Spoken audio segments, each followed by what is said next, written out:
I have attained the Dharma, which is profound and subtle. It is difficult for ordinary people to understand and practice.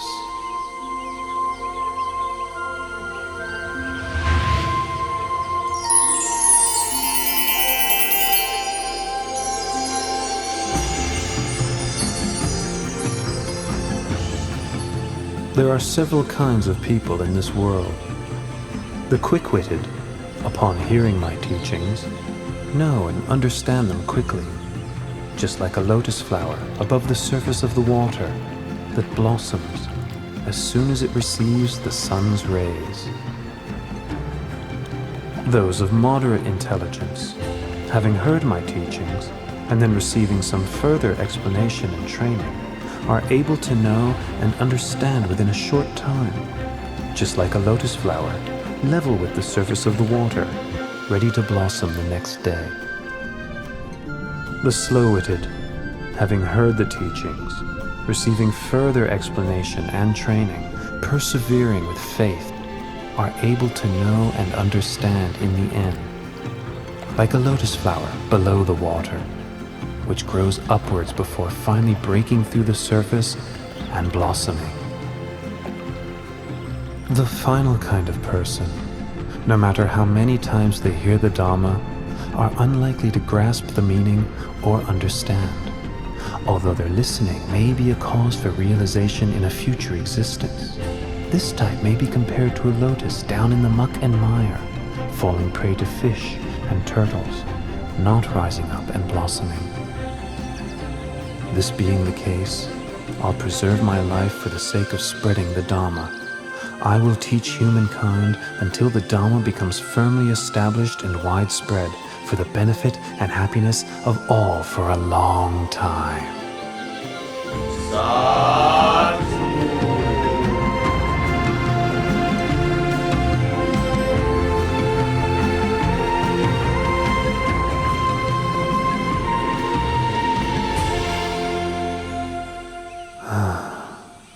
It's a pity that Alara the hermit passed away 7 days ago, and Udaka the hermit passed away just yesterday. If Alara Galama could have lived for another 7 days, and Udaka Ramaputta just one more day, they would both have surely attained enlightenment. The Buddha had known through superhuman knowledge of the passing away of Alara Kalama and Udaka Ramaputta. Then he remembered the Pankavagiya, the 5 monks who had attended him while he was practicing extreme asceticism. Each of the 5 had well-developed faculties. If they could hear the teaching, they would surely soon attain to the Dhamma.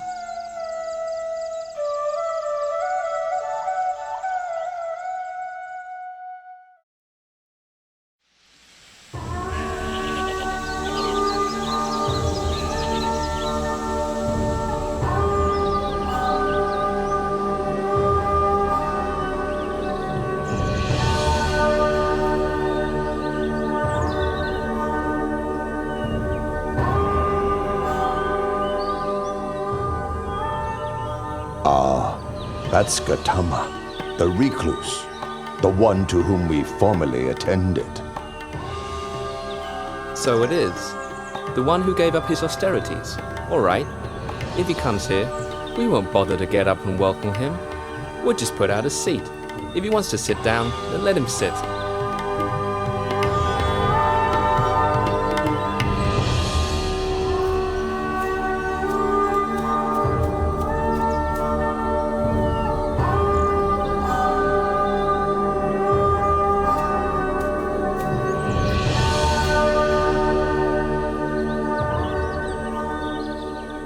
Look, we're so glad to meet with him again that we've forgotten our agreement to show no interest.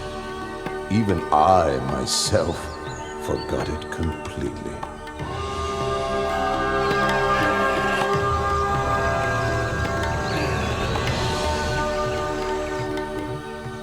Recluse Gautama, what leads you to visit us here in this forest? Do not address me in that way. I have now, Attain to the Dharma. Pay attention to my words. If you follow my instructions, before very long, you will realize the Dharma. While practicing austerities for a long time, you did not become enlightened. So how could you? How could you have attained liberation after giving up your efforts and causing us to abandon you? Throughout all of that time, did I ever say anything like this to you all? No, it's true. You have never said anything like this to us before.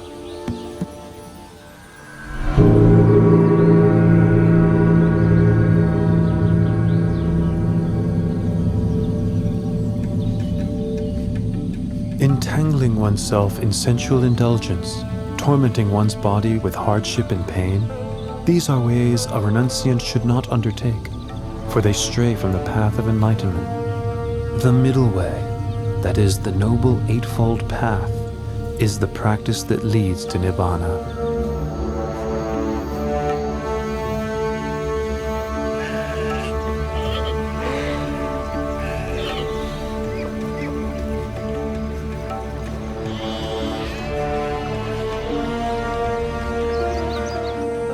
There are four noble truths as follows. Suffering, disease of the body, disease of the mind, should be understood. Craving, which is the cause of suffering, should be abandoned. Cessation of suffering should be realized. The path of practice leading to the cessation of suffering should be developed. Once the Buddha had given his first Dhamma teaching, the Venerable Gondanya gained the vision of Dhamma and thus became the first stream enterer. Anya Kondanya, Kondanya knows the truth. Lord Buddha, please grant me ordination as a Buddhist monk. You are now a bhikkhu. Well taught is the Dharma. Practice the holy life and put an end to suffering.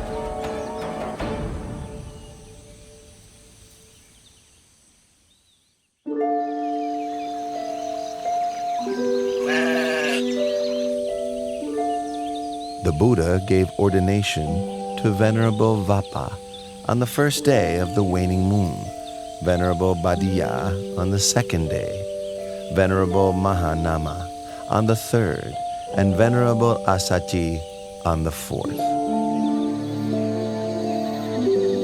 On the fifth day of the waning moon of the 8th lunar month, the Buddha gave the teaching known as the Anattalakkhana Sutta. The 5 groups that we take as a self are as follows. Body, feeling, pleasant, unpleasant, and neutral. Perception and memory. Mental formations. Sense consciousness, awareness of mental impressions. These 5 aggregates are not me, not him or her, not mine, not his or hers, not myself, not his or herself. All these things are impermanent and insubstantial. It is their nature to arise, persist for a while, and then pass away. After listening to the teaching, each of the Pankavaggiya attained to arahantship.